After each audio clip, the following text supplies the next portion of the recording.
Hey guys, JB here from Alpha Wolf Consulting. So coming to you today, just with a little workshop, just around exporting to Australia and breaking the down under market. So this is presented by me, JB, at Alpha Wolf Consulting. So a little bit of background about me, in terms of where I come from and what I do. In terms of that is I run a sales and marketing and consulting business, and I am also one of your potential clients. So the big thing is I'm able to give you the perspective from the Australian buyers. All right. So if you wanted to just introduce yourself, and basically what I wanted to know was just what's your current experience trying to sell into the Australian market, and how have you gone in the past? So if anyone wants to come forward, that would be great.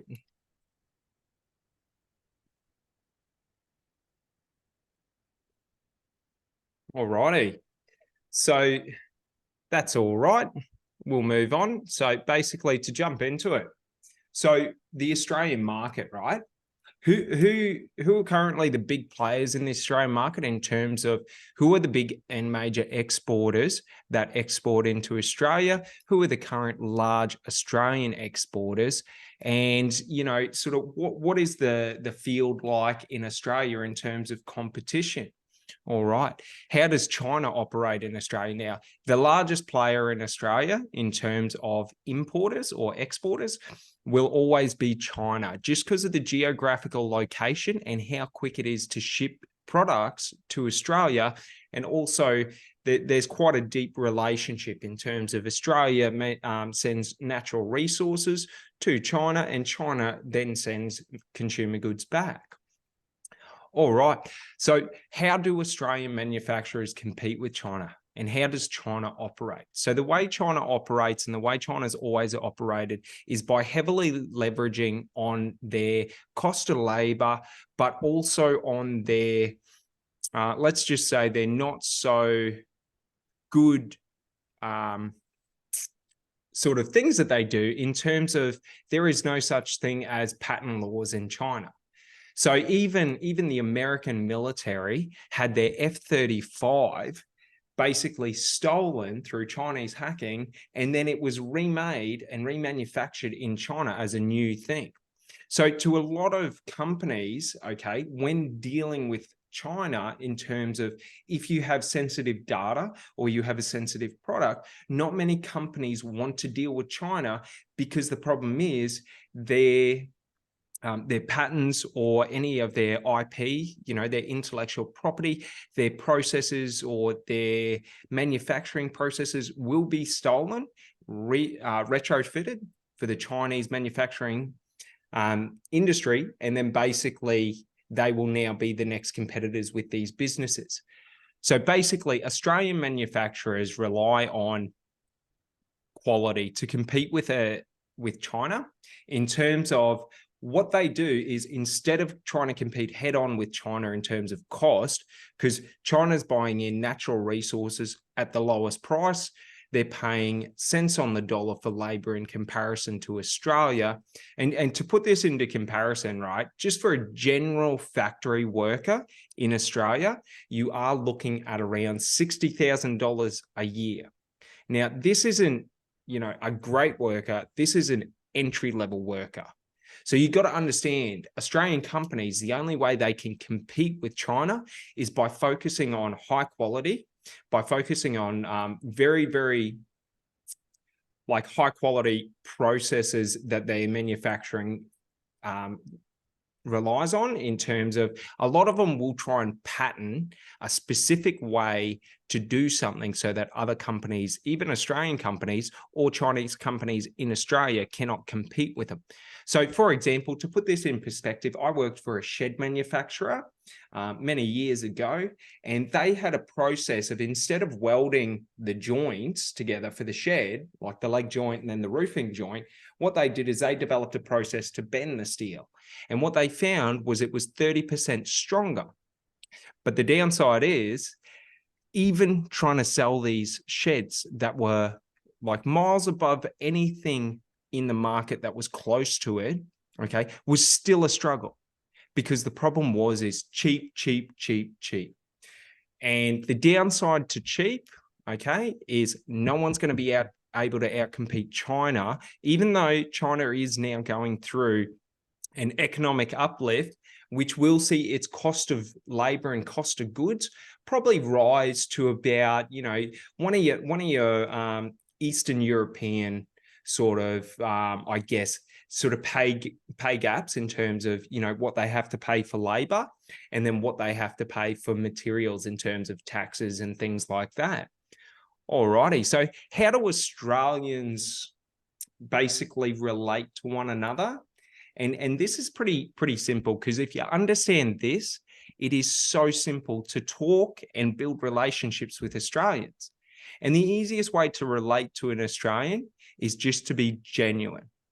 So to not try and overdo it, to sort of pull it back a bit and underdo it. So the most successful salespeople or the most successful companies in Australia in terms of, high performing sales agents, especially in sort of manufacturing sales, are generally going to be, your true blue or your mid to lower class Australians, because generally they talk in very basic English. Okay, they don't try and overcomplicate the process in terms of, they're not getting into the specifics of, for example, of like the technical data.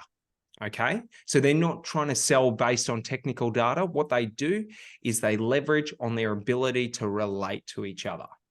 So the key is, when relating to Australian businesses, the easiest way to relate to an Australian business is to understand what are they trying to accomplish.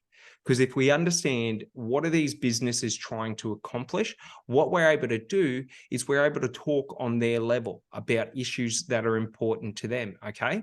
So what is important to Australian businesses, okay? Now, since e-commerce, this has changed the trend in Australian businesses to one side of the trend is all about impersonal and cheap. The other side of the trend is all about highly personalized and expensive. There are two models in business that you can go along with. Okay, and one is the price loss leader. So whoever's got the cheapest price in terms of being able to compete with, big box retailers, being able to compete with Amazon, being able to compete with Alibaba or AliExpress. In terms of Alibaba is the manufacturer's hub, where generally, you might get a 20 order unit size, but generally they want you to be ordering between 100 to 1,000 to 10,000 units.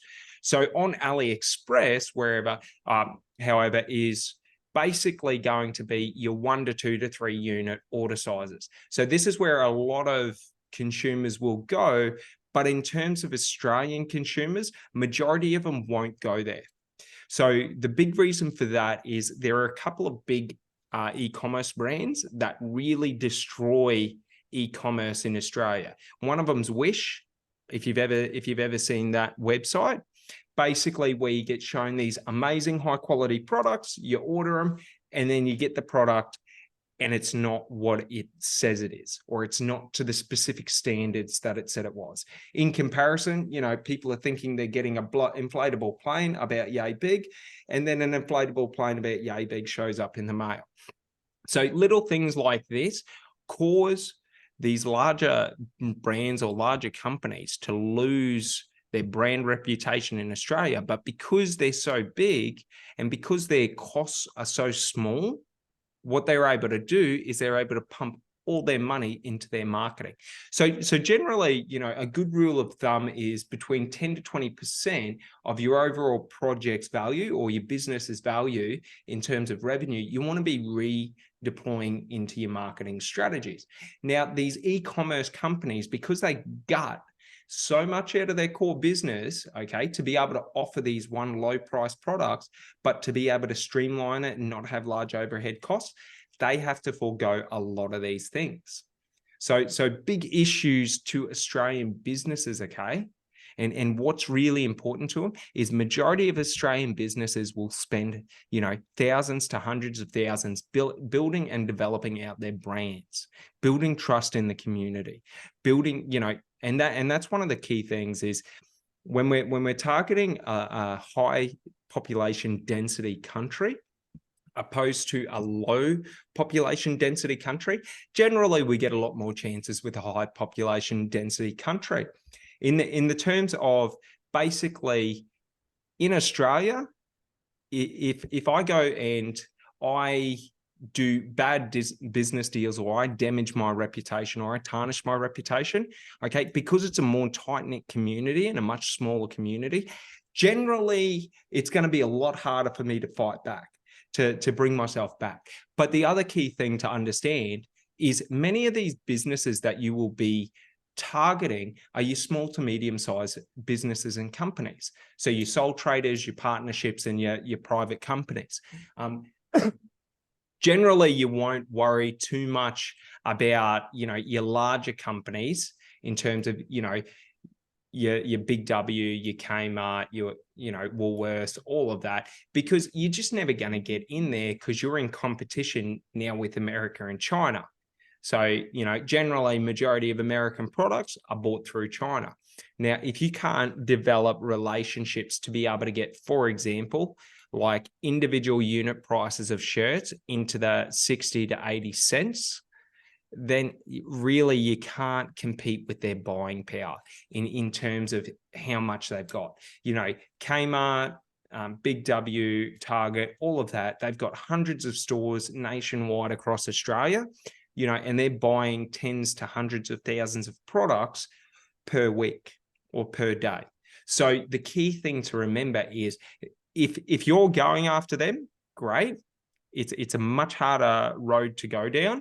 But if you're going after small to medium-sized businesses and companies, what you want to do is you want to really focus in on understanding that their brand or their brand loyalty is generally going to be one of the most important things. But also understand many of these businesses, okay, have capital issues in terms of if they were to spend $20,000 on an order of, shirts, jeans, to fill out their store, okay, and they got a delivery of low quality products that they couldn't move, potentially for 3 to 6 months, it will take them just to recover the stock. You know what I mean? And then it's, between 1 to 2 years for them to recover the brand. Okay. Because the key thing is if I'm a retailer in terms of, not an e-commerce business, but I'm a, in-store retailer or a brick and mortar store, for me, any disruption to the ability of my buyers to be able to purchase products conveniently, okay, that are of fair value to the price that I'm selling them at, okay, any disruption to that means bang, they're either going online or they're going to a competitor. So understand these are very important issues to Australian businesses because these are the kind of issues that cause negative effects in the future, okay? So it's very important to, one, remember that, we're trying to protect their business, but also remember that by us being focused on their business or focused on their consumer, what we're able to do is we're able to create unique approaches to being able to target them. We're able to produce, unique products that potentially their consumers will understand or will like or will desire, or we're able to offer trends. So we're able to see prominent trends up and coming, and then we're able to create either a product or a strategy for that product and pitch that to the businesses for them to take advantage of it. Alrighty, so how do Australians develop business relationships? The key thing to remember is as hard as it is for you to sell in Australia, as hard as it is for Australians to sell in Australia. Because the thing is that developing business relationships. You got to understand, Western countries are targeted predominantly by, scammers, or they might be targeted by low quality businesses and things like that, or by businesses that mislead or misrepresent their products. I can attest to this. I have tried to go through China to try and get manufacturing done for a shirt brand that I personally am launching. And the downside is because I don't have a buyer's agent in China, because I don't have these relationships, right? I'm unable to break into that market because I get only low quality offers. So understand that to Australians, okay, we're only ever getting given by third-party countries low quality offers. So, and that's not to say everyone is offering low quality offers, but that's to say to the average small to medium-sized business, okay, they probably get between 10 to 100 calls a month from, or emails, or, Facebook, Instagram, all your socials messaging, okay, just saying, hey, I've got the most amazing product and it's cheap. I've got the most amazing product and we're the cheapest on the market. Okay, to any businesses that have gone down that route, like me, they will have realized that that doesn't exist. High quality and cheap do not exist together. So understand that how Australians develop business relationships is by not offering cheap and not trying to compete on price. Okay, because to the Australian businesses that do try and compete on price, generally they're not here in a couple of years, because either they ruin their brand reputation, okay, or they have to spend so much in marketing to try and build brand loyalty or try and get new sales. What will happen is it becomes an unsustainable business model. So the key is to understand that what we're trying to do is we're trying to develop long-lasting relationships that are based on trust, but we're also trying to get in the front door quickly. So we don't want to sit there and have to argue our way in front of our clients. We want to be able to speak to them, communicate effectively to them, and get in the door as quick as possible. All right. So how is business done in Australia? Like I said, it's pretty much done on quality. It's done on a handshake. It's done genuinely. Okay. So you got to understand there's a common saying in Australia, and it's called the fair go. Okay. And many people, especially from other cultures, misrepresent this to Australians are gullible. But it means a fair go is I'm going to believe that what you're telling me is true. But if the environment or if the results prove to me otherwise, I will never do business with you again. Do you understand? A fair go is about me giving you a fair go to see if you're trustworthy. If you're not trustworthy, then we don't do business ever again. So just remember that these are two of the core principles around the majority of Australian culture. So in terms of, people don't go around saying true blue, fair go every single second of the day, but to some nth of a degree, they will have that in their belief system. Okay, so maybe they've been burnt multiple times, and for them, a fair go is they're listening to you, but you've got to demonstrate value beforehand. Or maybe they haven't been burnt before, and maybe they've had good experiences or they got good intuition.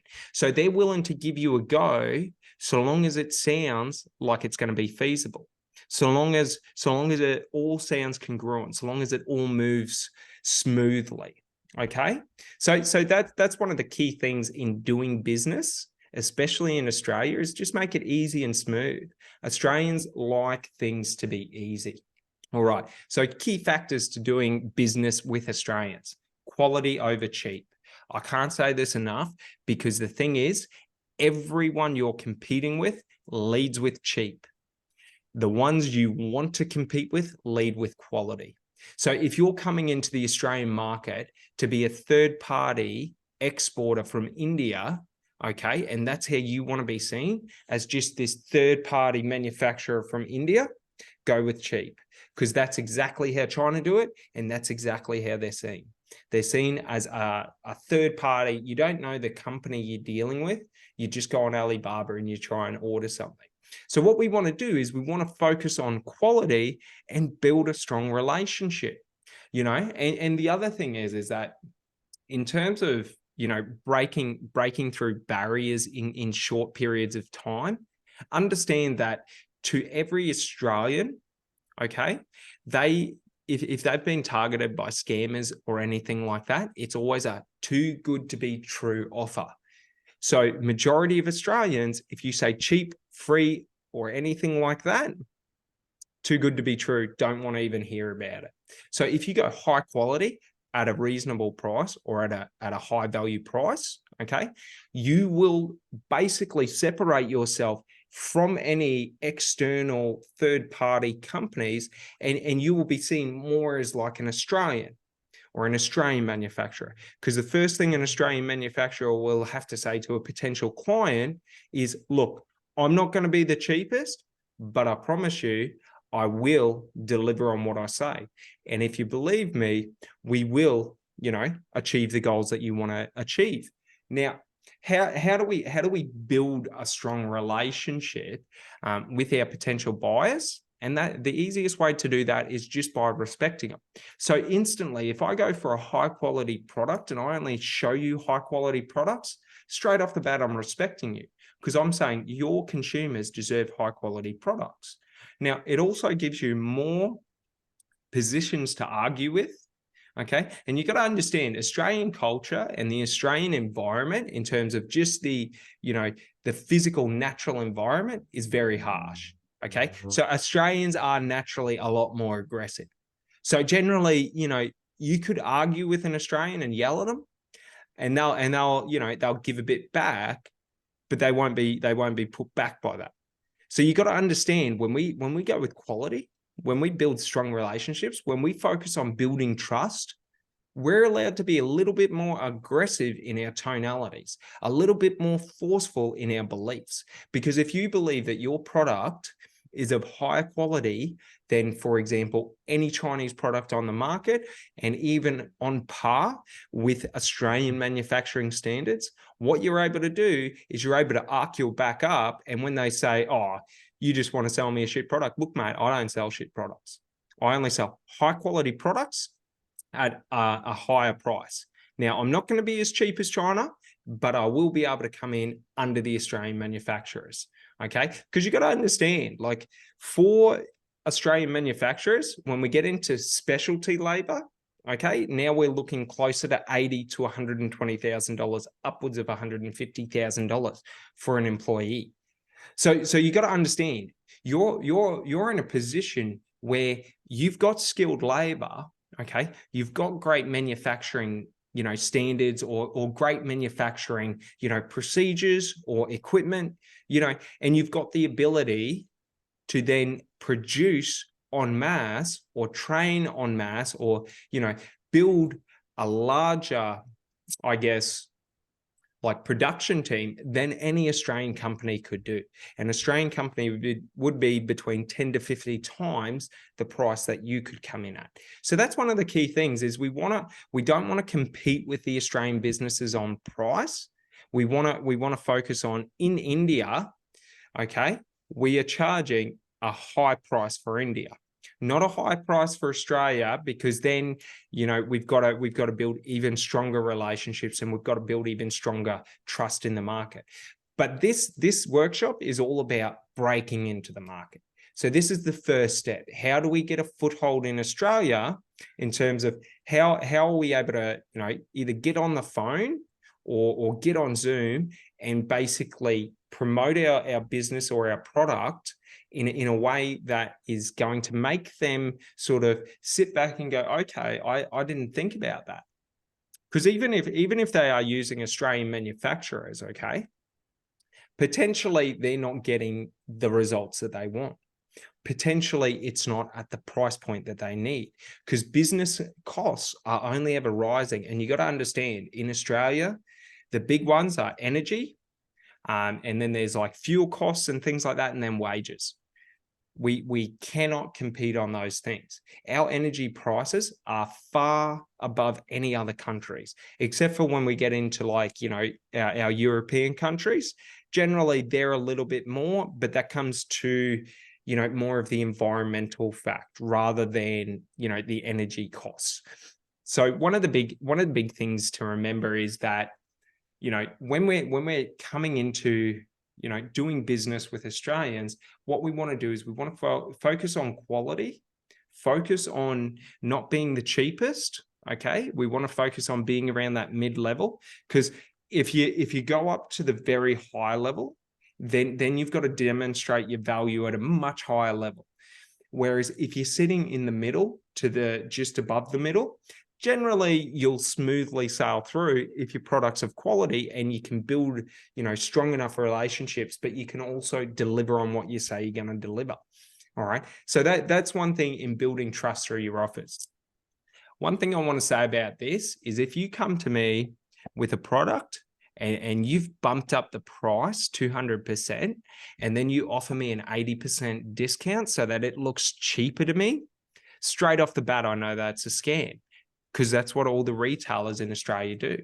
Everyone knows this. So all the consumers know this. Now, they may still go to these retailers out of convenience, but they're not happy about it. So in terms of, when we're building trust, if you only ever make serious offers in terms of, I offer you a high quality product at a high price. The price is the price. If you want to negotiate, that's great. I'd love to ask you, how do you like it when your consumers negotiate on your price or value? So it's quite easy to basically put it back on them. Because that's one of the things in Australian culture, is it's sort of like this bit of a bullshit test. Okay. So that's one of the things to understand is when they say no, or they say, oh, it doesn't look, it's not as good as an offer as I get on price. Great. So what you're saying to me is you love it when you have to give massive discounts to your consumers. That's how your business makes money.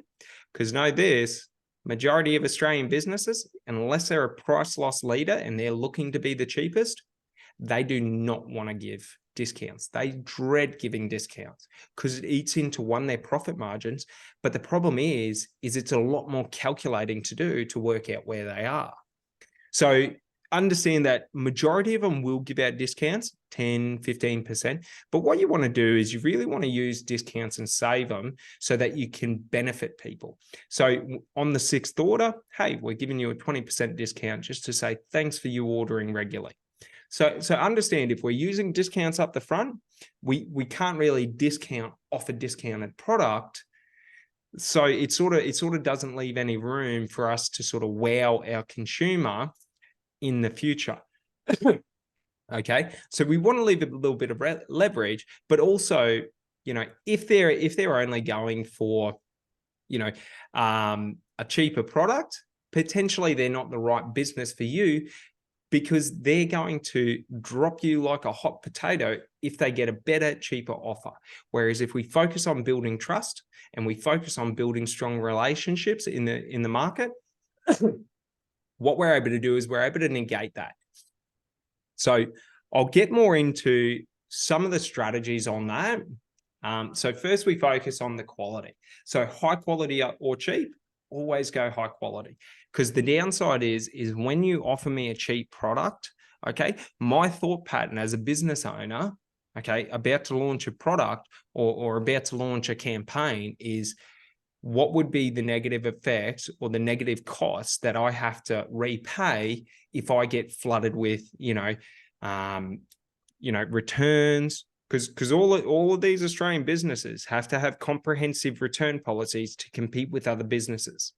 Okay, which means if you get a product and you're just not happy with it, you don't like the color of it, you can send it back for a full refund.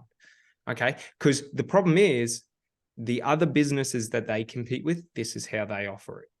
So understand, as a standard in Australia, comprehensive refund strategies have to be in place, because consumer centric or consumer demand says that it has to be there.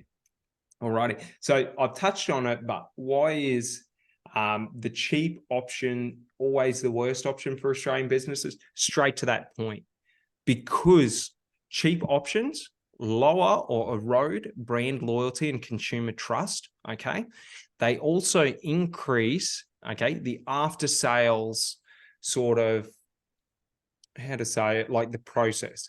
So if you only offer high quality products and you know that you don't get refunds or returns, and the only time you get returns or refunds is because it just wasn't really one of your consumers, okay?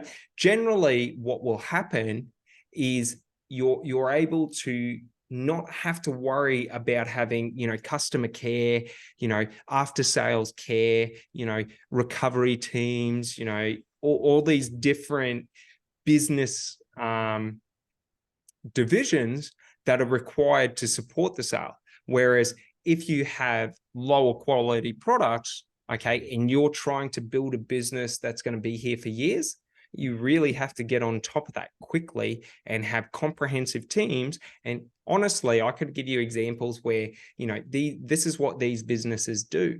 Okay. And if we take, for example, I'll give you an example of solar companies in Australia. Okay. So there are two types of solar companies in Australia, one that goes for quality. Generally, these are the smaller companies, and then the larger companies will generally go for cheap, or they'll go for low quality systems. Now, the problem is they're giving out all of these warranties, okay? So like 15 years on the panels, 15 years or 20 years on the inverter, and then you've got workmanship warranty. So the problem is when you only have low quality products in terms of inverters, solar panels, and things like that, and your workmanship isn't high, you have return, or basically you have to go back there and rework it, right?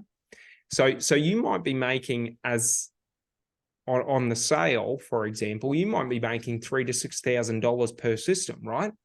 Being the business owner. Now, what happens is when we get a rework, we've got to send, 1 to 2 electricians out, what have you. All right, there's $500 to $1,000 just bang straight off the bat. So every time we have a rework, we're dipping into the profit of our sale, but also we're really, really deteriorating, 1, referrals, okay, 2, repeat orders in terms of, companies doing business with us for a long period of time, or people upgrading their systems. Burnt once, you'll always find a new option, all right? Don't ever compete with China, okay? Always outcompete China. You will never beat China in a price war. Majority of Chinese business, okay, and their whole business sector is publicly funded. Okay, it's come out many times in their tech sectors publicly funded, their banking sectors publicly funded. A lot of their, their infrastructure civils is publicly funded. Their, like for example, like Alibaba and things like that are portionately publicly funded. In terms of, the Chinese government will basically fund these businesses to collect data for them. So that's the other big thing, is that when you do business in China, their government records all your information. So that's another thing. Like these are all ways where we can maneuver around them, but also we're never going to beat China in a head-to-head fight. Now, I'll give it to you that India, Mexico, some parts of Southeast Asia, parts of like Central Asia, they have low costs of wages in comparison to China now. But China's got some of their factories, right? 16,000 person factories where there's a mini city that is built into that factory, so that factory can work on shifts 24 hours a day. Okay, you got to understand, like, people get married there. People have families within the confines of this factory. Okay, their whole life is within the confines of the factory. So you got to understand, with these factories, we cannot beat them, because the problem is one, we've got to lower our price so drastically to be able to compete just head to head with them. But then we've got to have dedicated workers. We've got to have quality control in terms of being able to produce consistently, hour after hour, minute after minute, the exact same product. Okay. And that's one of the big things that China can't do.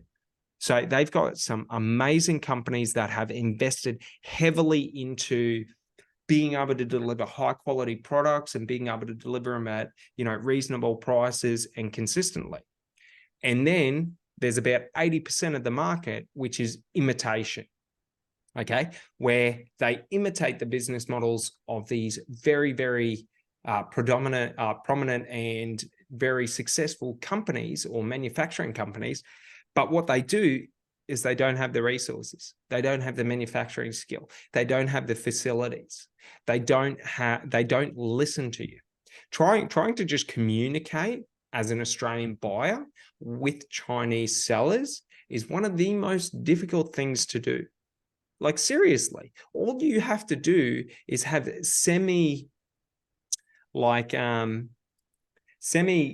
just need to be not stupid. You just need to be able to hold a conversation, listen. Okay. Like I lost 3 companies I could not do business with because every time I asked them to send me a design so that I could see what the product would look like before I purchased, they were unable to do it because they didn't understand what I was trying to ask them to do. In terms of like, hey, I want that design on 3 different colored shirts in 2 different fabrics so that I can decide which fabric do I want to go with and which color do I want to go with. And it was a struggle. It took me about 30 hours to the point where I just stopped responding. And to the company that I went through, okay, basically for one shirt, they charged me 160 euro. 160 euro, which is around $200 to $300 Australian for one shirt. And that shirt looked like it was made by the special school, by a class in an arts and crafts class in the special school. Okay, what we're talking just under an A4 design on an extra large shirt that sits out about this wide. And the design wasn't even straight. Like, what are you doing? So that's one of the things to understand is that, like, trying to compete with China at China's game, you're just going to tarnish your reputation. So the best thing to do is to outcompete them. And how do you outcompete them? Don't talk their language. Give great customer service, give great sales service, okay? Build strong relationships with your consumers. Only ever offer them your highest quality product because you make larger profits on it, but also, like, do what you say you're going to do. All you have to do is communicate effectively and be genuine in what you say, okay? And do what you say you're going to do. And if you can do that, business is yours. Now, you might say to me, JB, how do we break in? How do we get that first call? How do we get that relationship done up? And the key to that is by having small steps that you can take. So in terms of like, hey, I know you're a shirt business, and I know you're probably going through Australian manufacturers or Chinese manufacturers, and you're probably having a great time, or a great relationship with them. But would you like to try out? And what you can do is you can come up with a strategy on a product launch in terms of, let's say they're a shirt business and they're doing a specific style of design. Okay. And you do about 20 to 30 hours of research into the Australian fashion market, and you spot a trend that you can recreate, and you can offer them a product that's on a new trend. What that's going to do is that's going to far exceed anything a Chinese company can do. Because the struggle is just trying to get the Chinese company to do what you want them to do, let alone getting them to take the initiative. Okay. So understand that. That's one of the easiest ways that you can break into the Australian market is just by being creative with how, 1, you create offers, but 2, how you approach people. Okay. Don't approach them asking for things. Approach them offering them something. You know what I mean? So it could be as small of a thing as like, hey, we've got these great high quality denim shirts, let's say, and they're button up shirts and they're great. And we're finding that, in our market, in the markets that we sell to, these are one of the most popular products. What I'd love to do is I'd love to send you 5 and do a bit of a giveaway with you where, you can let people know that, hey, we're doing a free giveaway for 5 shirts for 5 people.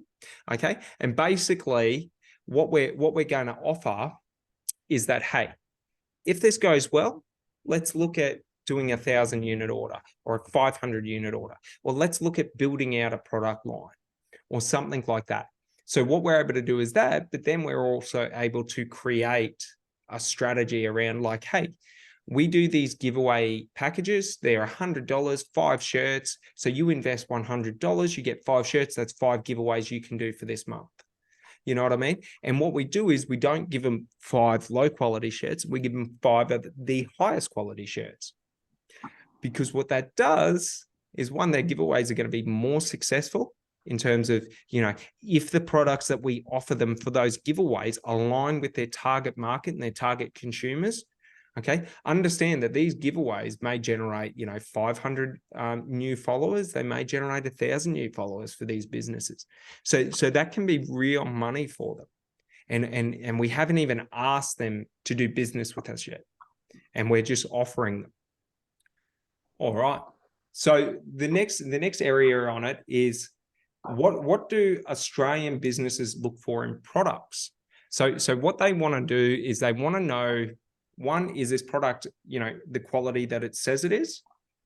Is it going to be able to be, how would you say, is it able, are you able to deliver that product at quality in large quantities? Okay, because if I'm looking to do a product launch, in terms of I'm looking to, you know, develop a new business in terms of a new, let's say, a shirt brand or a textile brand. Okay, what we look for is, we look for, okay, well, if I can get a great high quality product and I can sell 1,000 of them at X amount, this is how much I'm going to do. Now I've got to reverse engineer back to, are you able to deliver X amount per day, per week, per month, you know, so that I can fulfill my needs? Because another big thing we got to understand is, when we're dealing with e-commerce, a big thing is on demand shipping and things like that. So being able to get products from when I buy them online to shipped within 2 days. Or to my door within 2 days. Okay, because you got to understand, when we're talking to e-commerce businesses, who do they compete with? They compete with Amazon. What do Amazon offer?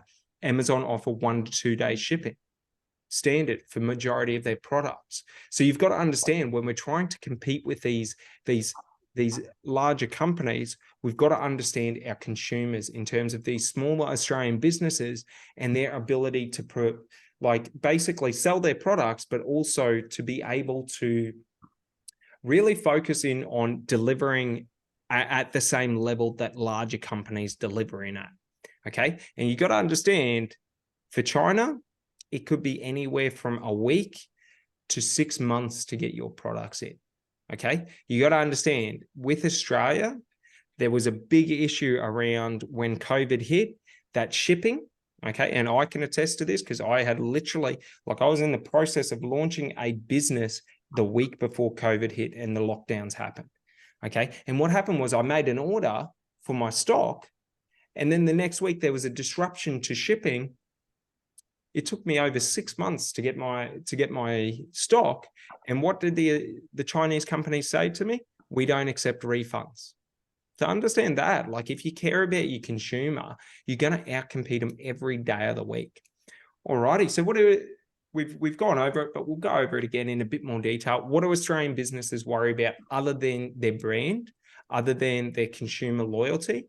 And the number one thing is being able to have healthy profit margins, or being able to achieve their goals in business.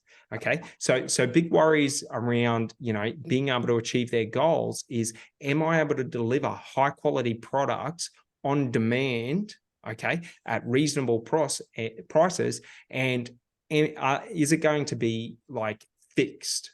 It's not going to be variable prices, where 1 week I'm getting the product at, $20 a unit, and the next week it's up to $45, and now my business model is just shot. Okay, understand this. This is how the building industry in Australia just got basically decimated, to where there's large, multi-million-dollar companies that are going bankrupt because the price of goods went up over 40 to 60% in a matter of weeks. And the problem is these companies had contracts with their consumers. And that's one thing to understand. Australia has a lot of consumer watchdogs that protect the consumers from, malpractices in business, or protect them from, misleading or misrepresented fact. So you got to understand, for these building companies, okay, that were getting materials from China, wood, sheeting, all of that, what would happen is they weren't able to renegotiate the prices. So majority of them went from having, $20,000 to $30,000 of profit in a house to now they were losing $10,000 to $15,000 per house. So what they had to do is they had to be creative in the ways that they tried to cancel their contracts or void their contracts to get out of paying it, because they'd go bankrupt. And in the process of trying to do that, 3 to 4 businesses, like large companies, actually went bankrupt. So you really got to understand, like, for Australian businesses, okay, there are a lot of protections for our consumers. There's a lot of protections for us as well. But when we're dealing with third-party countries, there are zero protections, okay? So you got to understand, like in China, they don't care about Australian consumers, Australian businesses. If you care about these businesses, you will outperform them every day of the week. Alrighty, so the easiest way to care about them is by solving their problems, not becoming their newest problem. And the easiest way to solve their problems is the more you understand about their consumers or the ecosystem in which they compete, the easier you're able to relate and talk to them. Okay, so it's really good to understand, if I'm targeting e-commerce businesses, okay, who are the large companies that they compete with? Who are the small companies that they compete with? Because if we understand that, we understand the spectrum of competition that they're up against, okay, and the spectrum of different strategies that are being employed into the marketplace. Alrighty, so we'll jump on to building strong relationships. So how do Australians build strong relationships? The easiest way is an unwritten rule, and it's just like don't screw people over. Okay, so it comes into the fact of, like, fair go, true blue. Okay, so true blue just means genuine. If I say true blue, if I say Tommy's true blue, it means whatever Tommy says he's going to do, he does. I know he does it. Okay, and that's one of the cornerstones of building relationships. Is you got to understand, like, with relationships, okay, what we're looking for is, if it's more difficult for me to communicate with you in terms of what I say, you don't listen to what I say, and you keep telling me different things, it becomes a very stressful conversation that we're having. Whereas if I say to you, I need a high quality shirt, okay, and I need it to come in around this price point, okay, and I need the best quality for this price point, and you come back to me with 3 options that are exactly to those specs, okay, you've just made my life so much easier. So the likelihood that I'm going to want to do business with you again is going to be high. Why? Because the association I have with you is that you make my life easy. So you got to understand, this is how Australian businesses, okay, how they focus. Australian manufacturers focus on trying to solve the problems of their consumers, to build the relationships, okay? So the key thing to know is that when you're talking to someone, you got to listen to the exact things that they're saying, but you also got to listen to what they're not saying. Okay, so if they're talking about, their main focus is on their costs, okay, and they're not making enough money, generally that's got more of a representation around, or a reflection of, their pricing strategy. So generally, businesses that don't do too well have very low prices, and they try and compete on price. Whereas businesses that thrive and succeed generally will have higher prices, and they're able to deliver far superior service and products than these cheaper businesses. So how to relate to any business in Australia instantly? Understand when you talk to them. Like I'm talking now, just talk easy, plain English. You don't need to overcomplicate it. Okay, when we get into selling to Europe and selling to America, okay, in America, we've got to be much more professional. In Australia, we just have to be casual professional, but we have to be very, very focused on basically being the highest quality, because it's the easiest argument to ever make against someone. But it's also, we have to focus on, meeting their needs, meeting their expectations, and exceeding them. So whatever their needs are become our minimum standards for how we operate. And we look to operate always above our minimum standards. So one of the ways we can do that is by taking the long view. Okay. When we talk to people, when we try, like when you're doing the first call and you're trying to break into these, businesses, or you're trying to break this market, what we want to do is we want to shift our language from this sale to we've been doing business for the past 10 years. Okay. And when we can understand that, we understand that our language will change. Okay. And the information that we think is important. And basically all the profit, if we're doing business with a company for 10 years, that's going to be hundreds to thousands of sales. Okay. Whereas if we're just focusing on short-term getting this sale, the language we use will be very short-term. It will be very impersonal. When we're looking to develop long-lasting relationships, we want to be a little bit more personal. So you'll understand, like even in Indian culture, like this is very big, asking how the family is and all of that. In Australia, it's not as big. So the thing is like, because Australians have been so predominantly exposed to sales and marketing from America, we've been sort of given the American rundown, where companies will call up and they'll say, hey, my name's Justin, I'm calling from XYZ Manufacturing. I just wanted to say, I've got the highest quality products, rah, rah, rah. And they just start spitting off. Whereas you got to understand, when we're talking to friends or when we're building relationships, okay, how we talk is a lot slower. We'll ask very more in-depth or detailed questions. Because if we were looking at, a 10-year relationship with this client, what we do is, hey, my name's Justin from XYZ Manufacturing. We're one of the best manufacturing companies outside of India that has really focused on building our brand around two main things: quality and delivery. We want to deliver on quality every day of the week. We want to make sure that we get your delivery right. We get your delivery there on time, and we get your delivery there in one piece. Any issues, you call me up, you've got me. You only ever deal with me, as a salesperson. And you start to build that personalized approach to, you don't just call the company, you call me, because I'm your guy. And that's the value of you doing business with me. You do business with these guys in China, you're not getting me. You're not getting someone to talk to. You're just getting, on Alibaba, because majority of small to medium-sized businesses aren't able to go out there and find actual companies. So they don't sit there and call up manufacturing companies in China.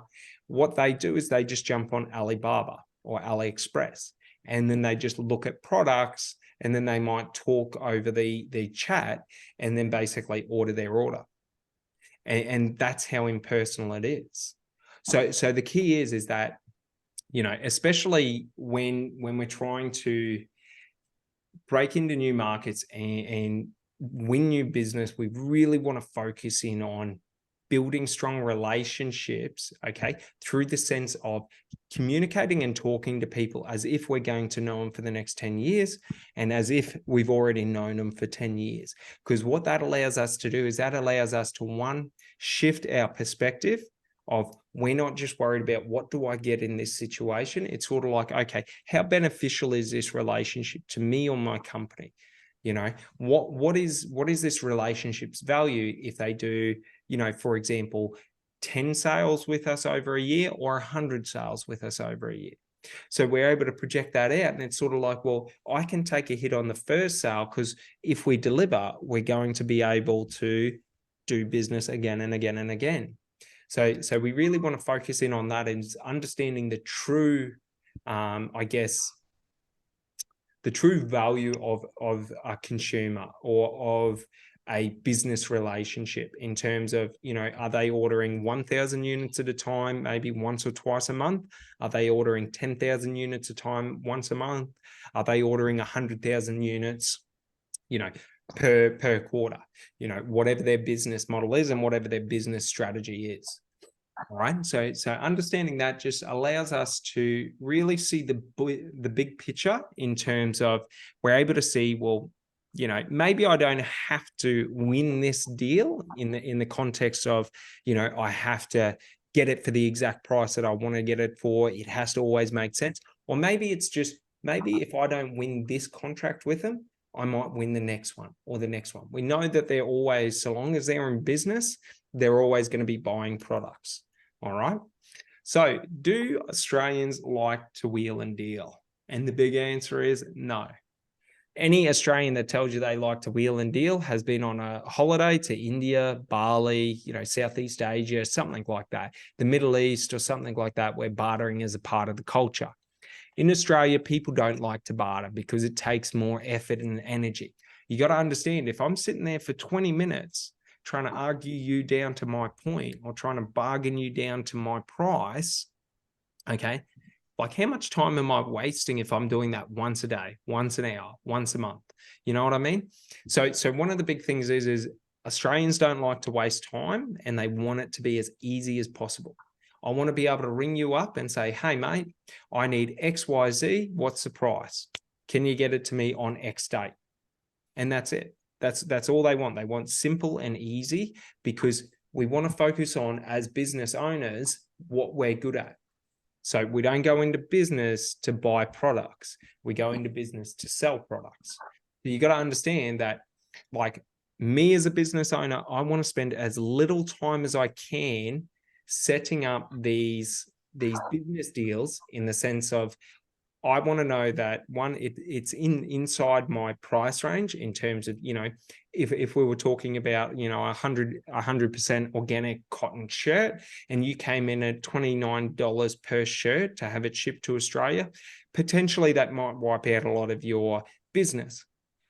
But, if we're able to offer, luxury goods in terms of, 100% bamboo, eco-friendly cotton, all these different trend names or all these different buzz names that we're able to get intrinsic value into our product. For example, if we had a 100% organic cotton and 100% organic bamboo shirt side by side, okay, even if you were selling them for, $7 a unit for the cotton shirt and $10 a unit for the bamboo shirt, you've got to understand, just because it's bamboo and it's something different, I can now charge between 99 and I think it's roughly around 160 is sort of the higher end of those shirts. So you got to understand that if there's intrinsic value in the product and you're able to explain to these purchasers the intrinsic value of the product in terms of their consumers and what their consumers want, you're far closer to being able to, one, close the deal, and two, set your price.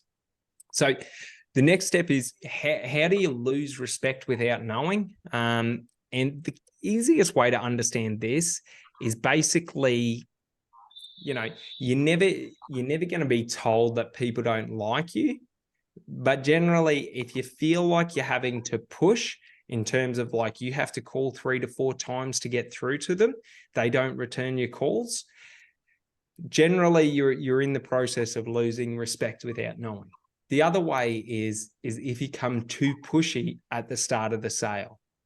So we want to sort of work our way up to having value or offering value. So, for example, an easy way through the door is to either have something that you could send them, like an informational package or a brochure or something like that, or you could, go out and do case studies in terms of, 3 of your largest businesses that you work with, how they find doing business with you. A case study on them doing business with you in comparison to them doing business with whoever they were before you. All right. So if you come in too hard and fast from the start, and I have been a victim of this myself, where we just focus on the sales and we don't focus on building relationships. What happens is we sort of overlook all those small little I guess, behavioral things that people do in terms of, you know, where they basically, they're either with their body language or their tonality, okay, they're sort of telling us one thing, but then with their language, they're telling us another thing. So for example, they might say like, oh yeah, that sounds really good. I'm pretty interested in it. You know, like that tonality, just straight up, they're just trying to push you away and say, I'm interested in it. Send me some information. I'm never going to talk to you again. Okay. So you got to understand, we're just trying to build certainty in sales, in relationships. We want them to know that, or we want them to be 100% certain that we're the right person to do business with. Our company is the right manufacturer to deliver their products at quality, you know, and our products that we present are only ever aligned with their business or aligned with, you know, their consumers. So common ways Australian businesses respond to foreign companies. Understand this. In Australia, scams are one of the, like, for the density of our population in terms of 24, 25 million people, you got to understand, like Southeast Asia, you know, India, Africa, you know, China, all of that, like we get bombarded by scams. So you got to understand that, especially when it comes to, you know, scam products, scam companies, all of that, most businesses will have their guard up if you've got a foreign accent. But it doesn't mean you have to talk like an Australian. But if you use the same lingo or terminology as an Australian in terms of the inflections and how you speak and the language that you use, right? You're going to avoid a lot of the responses that other foreign companies will get. So number one thing to remember is that majority of these businesses, mate, they do not like doing business with China, yet they have to. Okay. Rarely do they ever really feel like, oh, I'm excited to go and do business with people that offer me low quality products. So the easiest way to get through that is to focus your tonalities and your language around, you know, just easing into a conversation of, hey, my name is Justin. I'm calling from XYZ Manufacturing. You know, how's your day going? Do you mind if I take a minute of your time just to explain what my company does and, you know, how I think we could benefit your business or your consumers? So what we understand is that by asking for permission to pitch them, okay, generally most people, if they have time, will say, yeah, that sounds good to me. I'm kind of interested. And the ones that say, nah, this, you know, I don't have time for that. Great. When's a good time to call back? Or should I take you off our list? So it gives you that power to take back control of the sale to where you're not just push. So one of the key things to remember is that, like, especially in any negotiation, okay, he who is less emotionally attached to the outcome has more power. So he who is willing to walk away first has the power in the arrangement or in the engagement. So one of the key things is when we get so attached to getting the sale or so attached to, you know, winning this business, generally what we will do is we'll push them away. And you can probably, you've probably experienced that within your own, you know, business life. If you've ever tried to, you know, sell into Australia, like me personally, I face that every day. I face that rejection of companies telling me, oh, we want to go with the cheap option. Great. You want to go with the cheap option? Here's my card. Here's my number. When that cheap option doesn't, you know, deliver for you, or when that cheap option affects your brand, or when you realize that it's not actually the right choice for your company, I'll be here waiting for you. You know, it'll cost you more, but you know what I mean? Because this is a one-time deal, or you've already spent XYZ on the product, and now you're having to go through and spend it again on my product. So it's easy for us to be able to really position people into like, yeah, go with the cheaper option by all means. Many of my current customers initially went for the cheaper option. Do you want to know why they're my current customers? Because the cheap option never works. The cheap option is never the best option.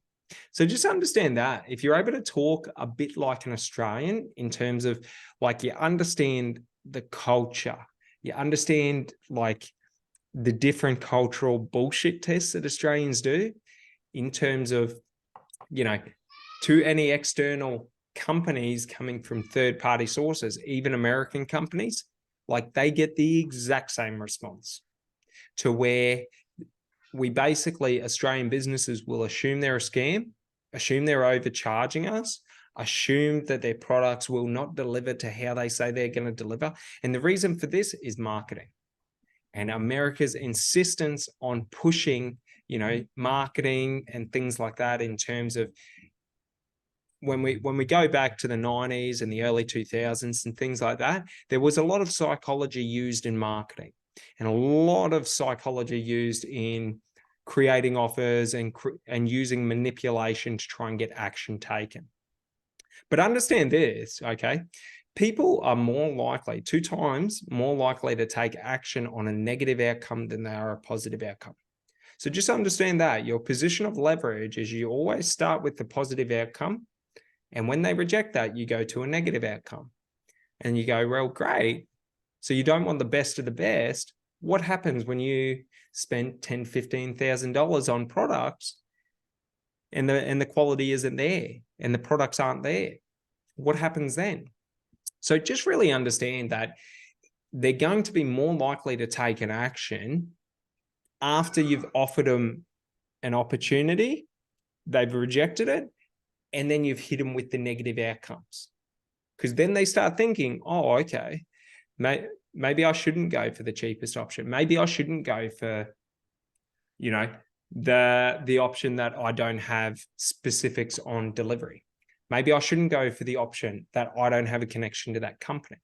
So that's where you really get a bit of value from, is being able to demonstrate the value of your connection, of them being connected to you, of how you expedite everything for them, of how you deliver for them.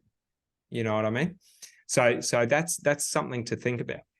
All right, on to the final stages. Developing trust through offers. I only ever make serious offers if you come to me offering me a low quality product to begin with, and then I reject it and you offer me a high quality product. I'm never going to really trust you, because why didn't you come with the high quality product first if that's what I said I was going to do? But also to say that if you're trying to sell me, and this is the first call, the prospecting call, right? And you get through to me and you offer me low quality and I say no, and then you try and offer me high quality, you'll never win that sale. But if you offer me to start with high quality and then you step down to low quality, you've got a higher chance of winning, okay? Because it's harder to upsell people than to downsell in that context, okay? So it's harder for us to start with a low price offer and work towards a high price offer. It's far easier for us to start with a high priced offer and either go higher or lower, okay? So that's one thing to remember, is if we're not serious in our offers, we just get put straight into the same boat that the Chinese manufacturers are in, okay? And you got to understand, a lot of Australian manufacturers do fall into these boats, okay? And they see how these Chinese companies are operating and they try and imitate. And then what happens? They destroy their brand. All right. So an easy way to develop trust with your consumers is to create ways to demonstrate your consistency. So when you're on the initial prospecting call, hey, I'd love to send you through some information. I'll send it through to you now. Just give me a second, and you type out an email, or you have an email already typed out, or a templated email, and you just boom, send it through. Did you receive it? Great. I'll give you a call back tomorrow. So what we're able to do is, I said I'd send you an email, and I've sent you that email. I've now arranged that call for tomorrow. If I call you tomorrow at the time I said I was going to call, what have I done? What I say I'm going to do, I do. Okay. So just understand that if we can do that, what we're able to do is we're able to show people that we're consistent, because consistency it helps us in alleviating people's worries. Because if I know how, or I know what to expect with our engagements, generally what that means is I don't have to use as much mental focus or as much thought to be able to, do business with you in that sense, or to be able to engage with you or interact with you. So create a process of small steps to victory, not giant leaps. Don't try and win a 10,000 unit order on the first order. Hey, I'd love to do a 5-unit order just so I can show you our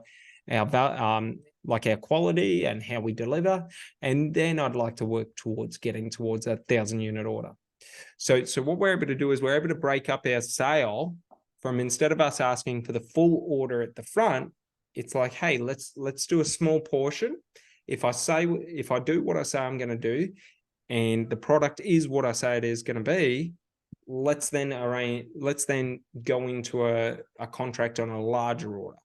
Okay. So it's just easier for us to get someone to say, yeah, send me 5 samples so I can have a look at them, opposed to let's do a 1,000-unit order to begin with. But what you can also do is you can reverse that as well, in terms of, you can start with a massive order. Generally, companies that I work with do a 10,000-unit order. But what we can do is, for you, we can drop it down to a 1,000-unit order. Does that sound good? No?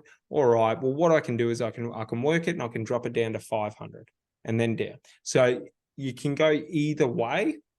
Okay. But it's a little bit harder going with the larger ones, because then the problem is we're trying to step down, and then we have to step back up. Whereas if we just start by doing, small steps up the ladder to our goal, we'll be able to get there much quicker. All righty. So the next part is just respecting your client and anticipating their needs. The easiest way to respect your client, okay, is just to listen to what they say. Okay. And the easiest way to anticipate their needs is to understand their market, to understand their consumers. Okay. So when we're listening, what we're listening for is we're listening to understand what are you saying is your problem, but what are you not saying? So the easiest way to do that, to understand that, is just market research. The easiest way to anticipate their needs is market research.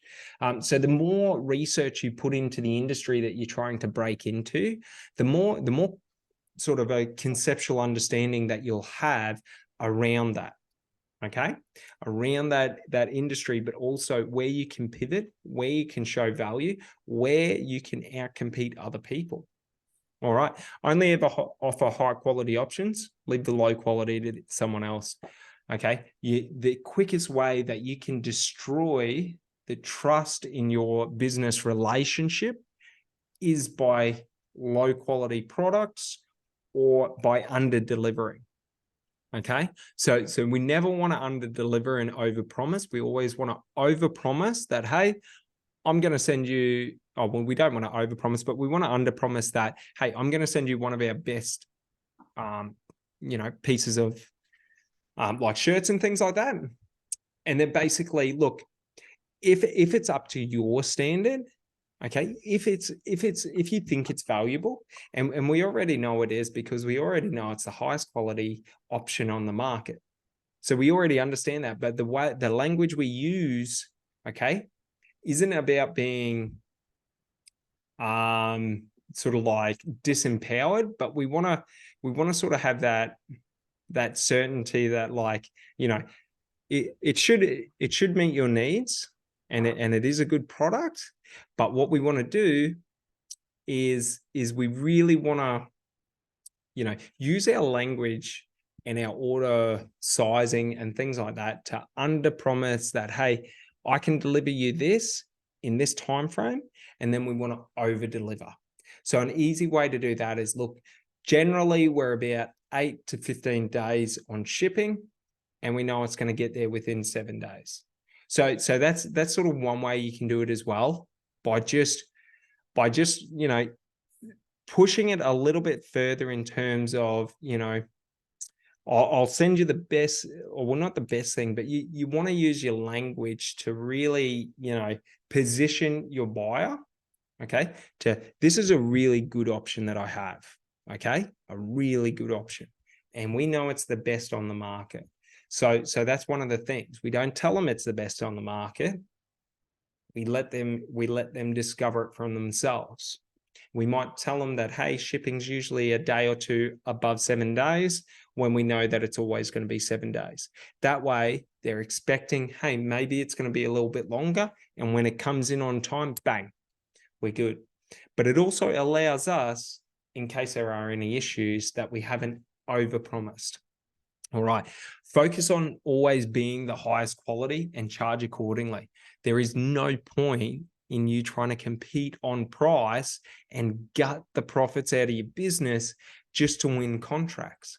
So what you want to do is you want to only ever focus on the high quality, okay? And then you want to focus on being one of the highest price in comparison to your region, okay? So you don't want to, charge people $80 a shirt, but if you're charging them between $15 to $20, you're cheaper than Australian manufacturers for the same level of quality, but you're also, in comparison to the Indian market, you're probably head and shoulders above everyone else. So that's one thing to remember, is the more you charge, the better your team can be. The more you can invest into development, research, all of that, training. Okay. The more you can develop into your, factory, the more you can develop into your machinery, your processes, your marketing. Okay. So you want to be trying to be one of the higher priced and focus on quality. That way you've got more money to play with, or more capital to play with, to be able to compete in marketing, in sales, in being able to build brands and brand awareness campaigns. All righty. So basically, to go over everything again, is just focus on understanding the current market you're trying to go into. It'll help you head and shoulders get a leg up above any competitor, okay? Know who you compete against in those markets. That will give you an understanding of what currently is and where advantages can be. Understand the current status quo. What's the current status quo in comparison to, what's currently being done? What is the current expectations? What is the current value delivered? Can you improve on that or meet that? Because we don't want to be under the status quo, but we either want to be meeting the status quo or exceeding the status quo. Learn the cultural differences in communication. That's always going to be the easiest. And the cultural differences are just how we communicate. Okay. So for example, one big thing in communication, especially with Australians, is Australians tend to be a little bit more aggressive. Okay. Especially when you're talking to Australian men. It's not a blanket statement, but to the majority of Australians, they would be considered as aggressive in their communication strategies, or their ways of communicating, in comparison to Americans, Europeans, some Asian countries and things like that. And definitely in comparison to like India, because it's a lot more of like a confrontational culture. Okay. So learn how to talk the talk. If you understand what your clients, consumers' wants, needs, and worries are, the communication and how you talk will be more in line with what your clients want, or how your clients think. Okay, because you got to understand, like, these businesses that you're trying to target, okay, their main focus is on their consumer. So if you come in talking to them about their business, they're not really too concerned. If you come in talking to them about their consumers, okay, you're talking the language that they talk, because all they ever do is worry about focusing on my consumer. What do my consumers want? What do they need? How can we do better for them? And all of that. Know your value and know the value your company offers. Understand this, like, the easiest way to compete with someone who For example, there are some companies in Australia, like brands, that leverage on Australian made. These brands, you'll never beat them because that is an underpinning factor of how they have structured their business. It is their foundation.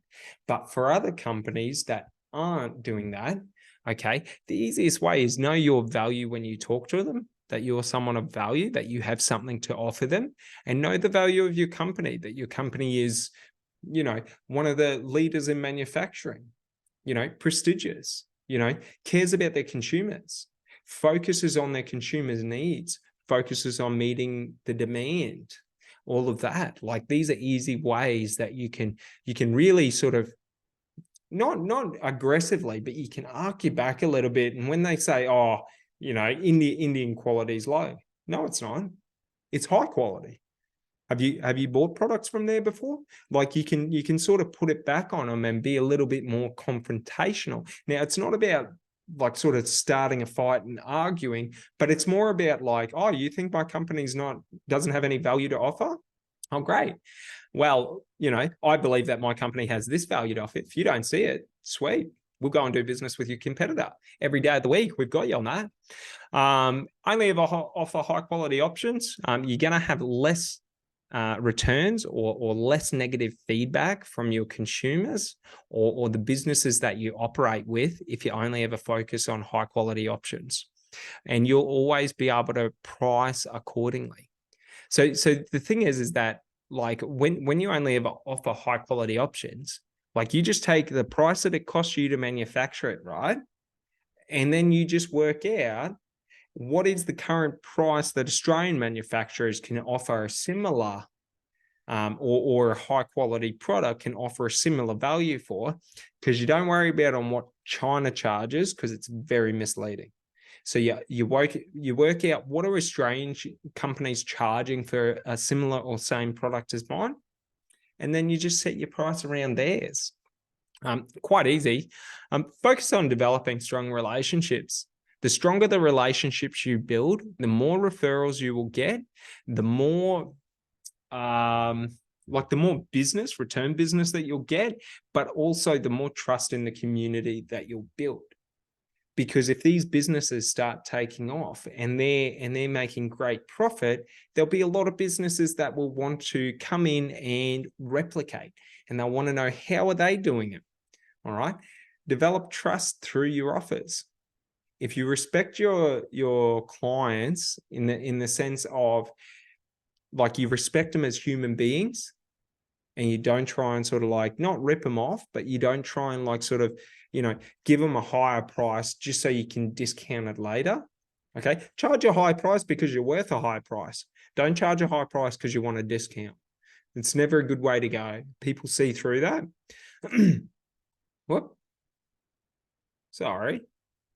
And then the last is just focus on your clients' needs and exceed their expectations. Whatever they're asking for, deliver, and then deliver 10% more. And literally you will stand out so much more, or you'll stand out head and shoulders above any of the other competition. Because literally this is the business model that Australian manufacturers use. Australian manufacturers focus heavily on their clients' needs. They focus heavily on meeting those needs and then exceeding those needs. The only companies that don't are the companies that don't want to be around or be in business for a long period of time, or don't respect their customers. All right. So that was just a bit of a conclusion. So if you really like this workshop, what I do is I offer 3 different packages. And it's just basically around tier 1 is all about building up your ability to sell in Australia. So I've got 4 selling and building relationships workshops that I do up for you. And they're generally about an hour long each.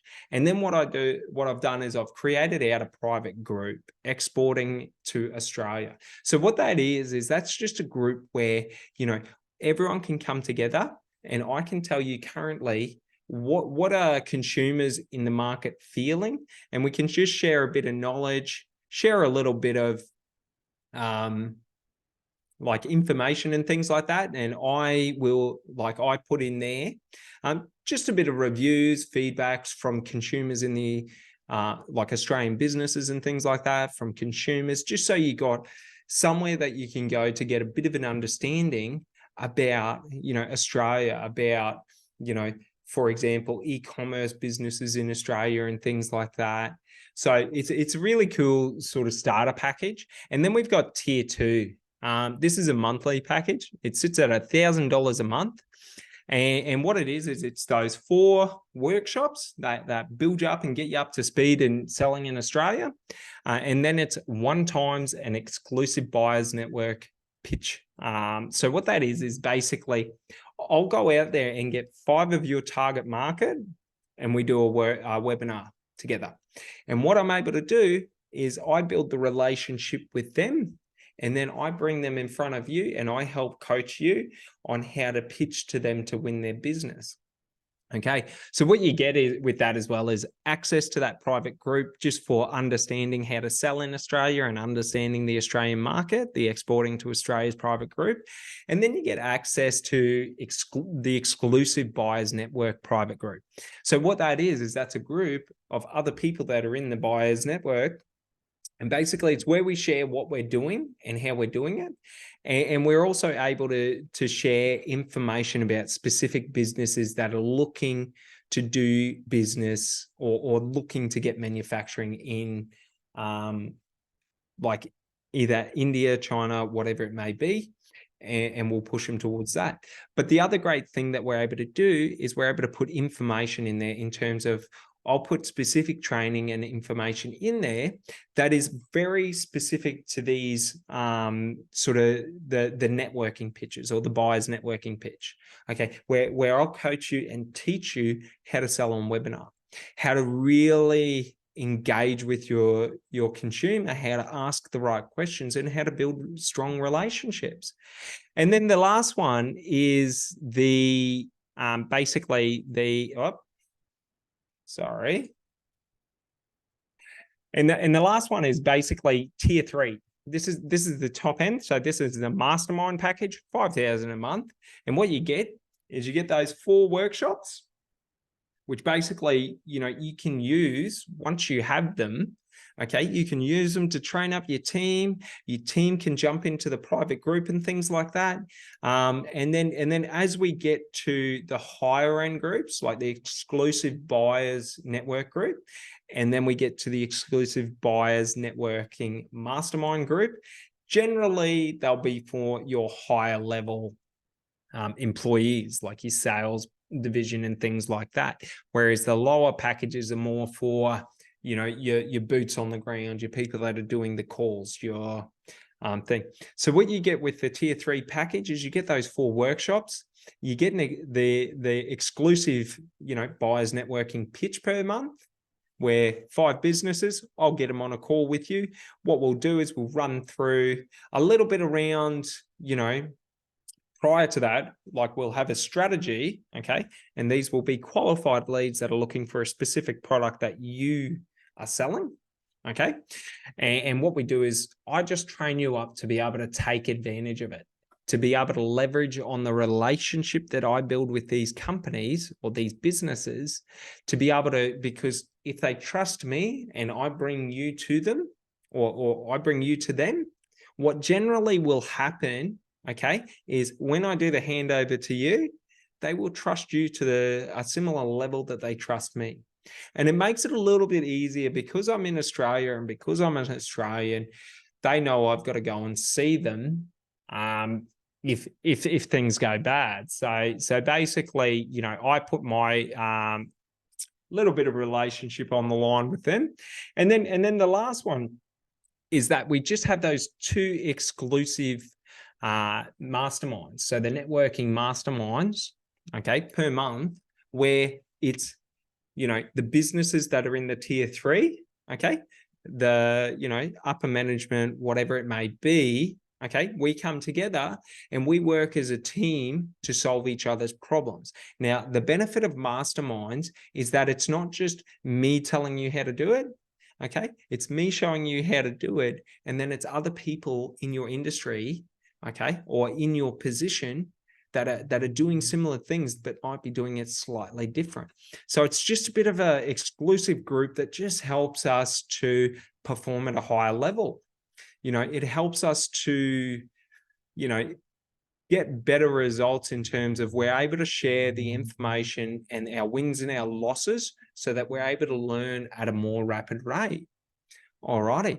So jumping on to the last bit, Q&A. If anyone's got any questions or anything like that, I'd love to hear them. And basically, just think about a couple of key points that I want to leave you with. And one of them is, how can your company excel in the Australian market?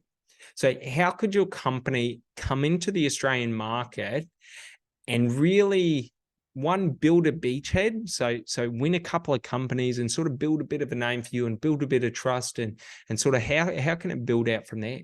What strategy will you use to build trust in the Australian market?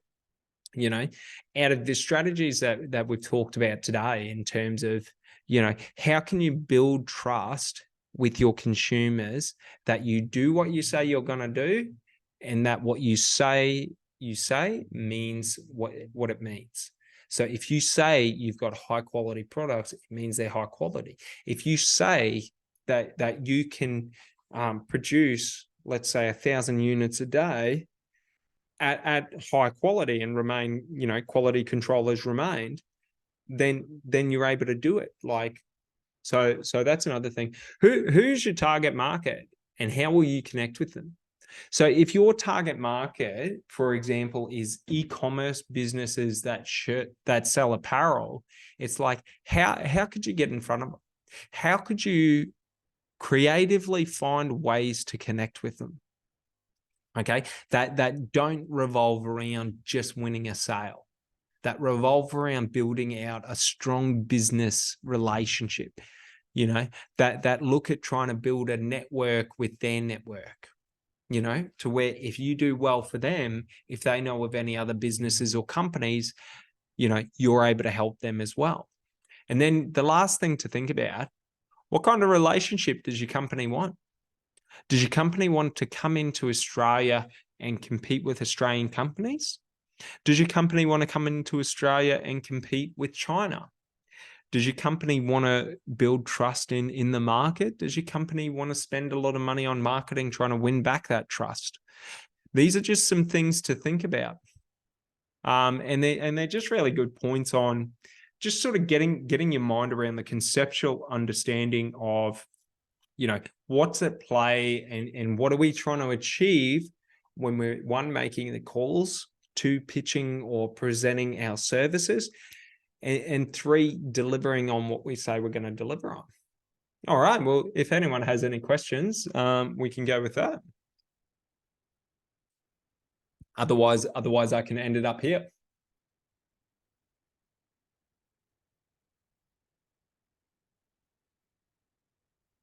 No? All right. Well, this has been great. So thanks so much for basically sitting through this. It's been super fun, and I hope you guys got some value out of it, and I'll see you next time. Thanks so much. Bye.